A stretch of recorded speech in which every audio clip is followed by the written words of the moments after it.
एक दहेज पीड़ित नारी की आत्मकथा सुनकर दिल दहल जाएगा आपका। मेरा जन्म बिहार राज्य के रोहतास जिले के एक छोटे से गांव में हुआ था। मेरे पिताजी एक प्राथमिक पाठशाला में शिक्षक थे और माता धार्मिक विचारों वाली सीधी सादी महिला थी। 3 पुत्रों की बाद मेरा जन्म हुआ था और इसलिए मुझे माता पिता का बहुत लाड़ प्यार मिला। मेरे भाई भी मुझ पर जान देते थे। घर में खाने पीने की कोई कमी नहीं थी। गांव के प्राकृतिक वातावरण में मेरा बचपन बड़े सुख से बीता। जब मैं कुछ बड़ी हुई तो पिताजी ने मुझे गांव की पाठशाला में भेजना शुरू किया। मैं पढ़ने लिखने में होशियार थी और सभी शिक्षक मुझसे खुश रहते थे। मेरे पिताजी थे तो साधारण शिक्षक ही, किंतु उनके जो विचार थे वह बहुत उदार थे। उन्होंने हर प्रकार से मेरी सहायता की और मैंने अच्छे अंकों से हाई स्कूल की परीक्षा उत्तीर्ण कर ली। आगे की शिक्षा के लिए किसी शहर में जाना पड़ता था। मेरे चाचा जी पटना के एक कॉलेज में प्राध्यापक थे।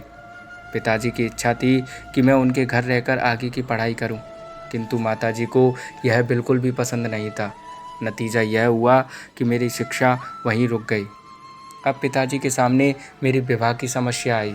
मेरे योग्य वर की खोज में पिताजी ने ज़मीन आसमान एक कर दिया और उनकी परेशानी देखकर मैं अपने आप को कोसती थी पर कुछ कह ना पाती थी। आखिर उन्होंने मेरे लिए योग्य वर खोज ही लिया। वर महोदय BA पास थे और वाराणसी के बिक्रीकर कार्यालय में नौकरी करते थे। उनके पिताजी समीप के गांव के एक संपन्न किसान थे और घर में किसी प्रकार का कोई अभाव नहीं था।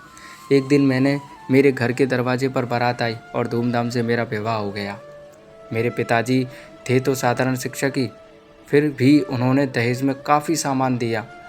सुनने में तो आया था कि उन्होंने मेरे ससुर जी को नगद रुपये भी काफ़ी दिए थे, पर मैं इसके बारे में ठीक ठाक नहीं जानती।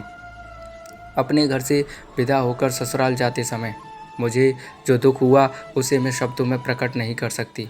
खैर, मैं ससुराल आ गई और अपनी मेहनत और व्यवहार से सबको खुश रखने की कोशिश मैं करने लगी, पर विधाता को कुछ और ही इच्छा थी। जल्द ही मेरी सास, ननदें और पतिदेव खुद मुझे तरह तरह से कष्ट देने लगे। तानों की बौछार तो होती ही थी, कभी कभी मारपीट भी होने लगी। एक दिन तो सास ने गर्म चिमटे से मेरे शरीर पर जगह जगह दाग भी दिया।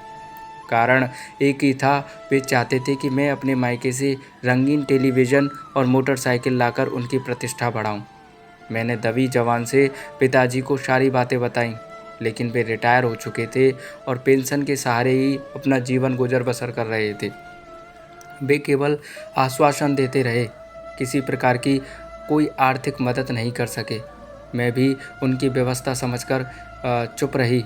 एक रात जब सब लोग खा पीकर सोने की तैयारी करने लगे तो मैंने पास के कमरे में कुछ कानाफूनी सुनी। कान लगाकर सुना तो कांप उठी। मेरी सास, ननदें मेरे पति पर दबाव डाल रही थी कि मिट्टी का तेल डालकर मुझे जला दिया जाए। वे मुझे हमेशा के लिए रास्ते से हटा देना चाहती थी ताकि उनके बेटे की दूसरी शादी हो सके और उन्हें मुँह मांगा दहेज मिल सके। बस उसी रात मैं उस नरक कुंड से भाग निकली और जगह जगह ठोकरें खाती हुई इस शहर में आ पहुंची हूँ। यहाँ आप जैसे उदार लोगों की कृपा से 2-4 घरों में बच्चों को पढ़ाने का काम मिल गया है। इन्हीं ट्यूशनों के सहारे ज़िंदगी को बाकी दिन बिता देने का इरादा है। हाँ, ईश्वर से यही प्रार्थना करती रहती हूँ कि फिर भारतीय नारी के रूप में मुझे जन्म ना दे। दोस्तों, ये निबंध आपको कैसा लगा कमेंट करके ज़रूर बताएं दोस्तों, और चैनल को सब्सक्राइब जरूर कर लें और वीडियोस को लाइक ज़रूर करें दोस्तों, और इसी तरह मुझ पर सपोर्ट बनाकर रखिए दोस्तों। कहानी सुनने के लिए बहुत बहुत धन्यवाद।